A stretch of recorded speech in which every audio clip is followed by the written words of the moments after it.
പിയാസ് kitchen 22ലേക്ക് സ്വാഗതം. ഞാൻ ദിവ്യ. ഇന്ന് അവതരിപ്പിക്കാൻ പോകുന്ന പ്രത്യേക വിഭവം ഒരു മാങ്ങാക്കറിയാണ്. ഞാൻ പറഞ്ഞല്ലോ എൻ്റെ നാട് തൃശ്ശൂരാണെന്ന് പരിചയപ്പെടുത്തിയല്ലോ. അപ്പോൾ ആ നാട്ടിൽ ഞങ്ങൾ കഴിച്ചിട്ടുള്ള നൊസ്റ്റാൾജിക് അനുഭവമുള്ള ഒരു മാങ്ങാക്കറിയാണ്. എനിക്ക് ഭയങ്കര ഇഷ്ടമാണ്. ഇവിടെ കോട്ടയത്ത് എൻ്റെ കുടുംബത്തിനും ഇഷ്ടമാണ്. നിങ്ങൾക്കും ഇഷ്ടപ്പെടുമെന്ന് വിശ്വസിക്കുന്നു. ഈ മാങ്ങാക്കറിക്ക് വേണ്ടി ഞാൻ എടുത്തിരിക്കുന്നത് ഇടത്തരം വലുപ്പത്തിലുള്ള ഒരു മാങ്ങയാണ്. അപ്പം ഇതിൻ്റെ പ്രത്യേകത, ഈ മാങ്ങ മാത്രമേ ഞാൻ ഉപയോഗിക്കുന്നുള്ളൂ പുളിക്ക്. വിനാഗിരിയോ അങ്ങനെ മറ്റ് സംഗതികളൊന്നും പുളിക്ക് ഉപയോഗിക്കുന്നില്ല. കാരണം ആ മാങ്ങയ്ക്ക് പാകത്തിന് പുളിയുണ്ട്. എന്നാൽ പേരയ്ക്ക മാങ്ങ പോലെ ഒട്ടും പുളിയില്ലാത്ത മാങ്ങയാണെങ്കിൽ നമുക്ക് വേണമെങ്കിൽ പറഞ്ഞ പോലെ പുളിക്ക് എന്തെങ്കിലും ചേർക്കാം. ഒരു ഇടത്തരം മാങ്ങ എടുക്കുക, അത് ഇതുപോലെ കഴുകി കട്ട് ചെയ്ത് ഇതുപോലെ നുറുക്കി വെച്ചേക്കുക.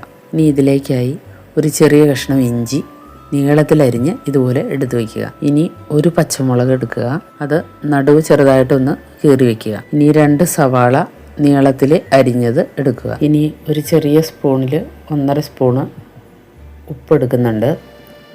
ഇനി അതിലേക്കുള്ള മറ്റു പൊടികൾ 2 സ്പൂണ് മല്ലിപ്പൊടി, ഒരു 1-1.25 സ്പൂണ് മുളക് പൊടി, അത് കശ്മീരി ചില്ലിയാണ് ഞാൻ എടുത്തിരിക്കുന്നത്, 1 സ്പൂണ് മഞ്ഞൾപ്പൊടി.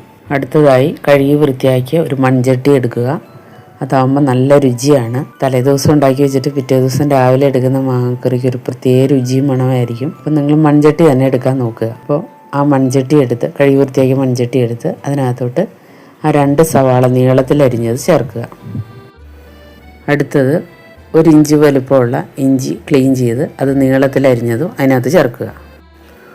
ഒരു പച്ചമുളക് അത്യാവശ്യം വലുപ്പമുള്ളത്, ആ കാണിച്ചിരിക്കുന്ന പോലെ അത്യാവശ്യം വലുപ്പമുള്ളത് നീളത്തിൽ ചെറുതായി ഒന്ന് മുറിച്ചത്. വല്ലാതെ വളർന്ന് ഇതാക്കണ്ട, അതിൻ്റെ അരിയെല്ലാം വെതറി വല്ലാതെ എരിവാവും കറിക്കകത്തെല്ലാം.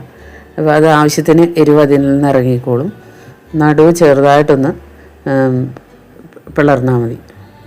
ഇനി നമുക്ക് പൊടികളെല്ലാം ചേർക്കാം. ആദ്യമായിട്ട് 1 സ്പൂണ് മഞ്ഞൾപ്പൊടി ചേർക്കാം. അടുത്തതായിട്ട് 2 സ്പൂണ് മല്ലിപ്പൊടി. അടുത്തത് ഒരു 1-1.25 സ്പൂണോ ചെറിയ സ്പൂണിന് മുളക് പൊടി ചേർക്കുക. കാരണം ഭയങ്കര എരിവുള്ള കറിയൊന്നും അല്ല അത്, എന്നാൽ ആവശ്യത്തിന് എരിവ് വേണം. ഞങ്ങൾക്ക് ഈ എരിവ് മതി. കശ്മീരി ചില്ലിയുടെ 1-1.25 സ്പൂണ് മതി മുളക് പൊടി, അതും ചേർക്കുക. പൊടികളെല്ലാം ഇട്ടതിന് ശേഷം അതിലേക്ക് ആ കാണുന്ന സ്പൂണിൽ 2 സ്പൂണ് വെളിച്ചെണ്ണ ഒഴിച്ചിട്ടുണ്ട്. ഇനി അതിലേക്ക് ഒരു പിടി കറിവേപ്പില ഇടുക. നല്ല മണവും രുചിയും കിട്ടാനാണ്. അതുപോലെ നല്ല വെളിച്ചെണ്ണയാണ് ചേർക്കുന്നത്. വെളിച്ചെണ്ണ ഒഴിച്ചതിന് ശേഷം, വെളിച്ചെണ്ണയും കറിവേപ്പിലേക്ക് ഇട്ടതിന് ശേഷം അവസാനം ആ 1.5 സ്പൂണ് ഉപ്പെടുത്ത് വെച്ചിട്ടില്ലേ, അതിൽ നിന്ന് കുറച്ച് ഉപ്പ്, 1 സ്പൂണോളം ഉപ്പെടുത്ത് നമ്മൾ അതിനകത്ത് ചേർക്കുക. എന്നിട്ട് അത് നല്ലതുപോലെ തിരുമ്മി യോജിപ്പിക്കുക. ആ സവാള, ഇഞ്ചി, പച്ചമുളക്, പച്ച വെളിച്ചെണ്ണ ഒഴിച്ചത്, അതുപോലെ മഞ്ഞൾപ്പൊടി, മല്ലിപ്പൊടി, മുളക് പൊടി ഇതെല്ലാം ചേർത്ത്, കറിവേപ്പില എല്ലാം ചേർത്ത് ഉപ്പുമൊക്കെ ചേർത്ത് നല്ലതുപോലെ തിരുമ്മി യോജിപ്പിക്കുക. നല്ലൊരു മണം വരും. അപ്പോൾ തന്നെ ആ സ്മെല്ല് തന്നെ കേട്ടാലും നമുക്ക് ചോറിനാൻ തോന്നും. അത്ര നല്ല സ്മെല്ലാണ്. അതെല്ലാം കൂടെ കൂടി യോജിക്കുമ്പോൾ നല്ല പച്ച വെളിച്ചെണ്ണയ്ക്കകത്ത് അതെല്ലാം തിരുമ്മി ചേർത്തതിന് ശേഷം നമ്മൾ എടുത്ത് വെച്ചിരിക്കുന്ന മാങ്ങ ചേർക്കുക. അത് ഇടത്തരം വലുപ്പമുള്ള ഒരു മാങ്ങയാണ്. വല്ലാതെ പുളിയുള്ള മാങ്ങയല്ല, പാകത്തിന് പുളിയുള്ളൂ. മറ്റു പുളിയൊന്നും അതിനകത്ത് ചേർക്കുന്നില്ല. ഈ മാങ്ങയുടെ പുളി മാത്രമേ ഉള്ളൂ അതിനകത്ത്. അപ്പോൾ മാങ്ങയുടെ പുളി മാത്രമേ ഉള്ളൂ, വിനാഗിരി ഒന്നും ചേർക്കുന്നില്ല. ആ മാങ്ങായും കൂടെ നന്നായി തിരുമ്മി അതുമായിട്ട് യോജിപ്പിച്ച്, ഇപ്പോൾ എല്ലാ ഇൻഗ്രീഡിയൻറ്റും നല്ല തിരുമ്മി നന്നായിട്ട് നമ്മൾ യോജിപ്പിച്ച് വെച്ചിരിക്കുകയാണ്. ഇനി നമുക്കത് വേവിക്കാൻ വേണ്ട വെള്ളം ആവശ്യമാണ്. അപ്പോൾ വെള്ളമല്ല നമ്മൾ എടുക്കുന്നത്, അതാണ് അതിൻ്റെ രുചിക്ക് കൂട്ടാൻ വേണ്ടി, നല്ല മാങ്ങാക്കറി ഉണ്ടാക്കാൻ വേണ്ടി നമുക്ക് തേങ്ങാപ്പാലാണ് ഇവിടെ എടുത്തിരിക്കുന്നത്. അപ്പോൾ അത് 1-ാം പാലും 2-ാം പാലും എടുത്തിട്ടുണ്ട്. അത് 1-ാം പാല് ഒരു അര കപ്പേ എടുത്തിട്ടുള്ളൂ. അവിടെ കാണിച്ചിരിക്കുന്ന അളവിനാണ് അര കപ്പും. 2-ാം പാല് ഒരു കപ്പ് നിറച്ചും എടുത്തിട്ടുണ്ട്. അപ്പോൾ അത് മതി. ആ കാണിക്കുന്ന അളവാണ്, ആ കപ്പിൻ്റെ അളവാണ് വേണ്ടത്. 1-ാം പാല് അര കപ്പ്, 2-ാം പാല് ഒരു കപ്പ് നിറച്ചോളം എടുത്തിട്ടുണ്ട്. ഇനി അത് അടുപ്പത്ത് വെച്ച് നന്നായിട്ട് വേവിക്കുക.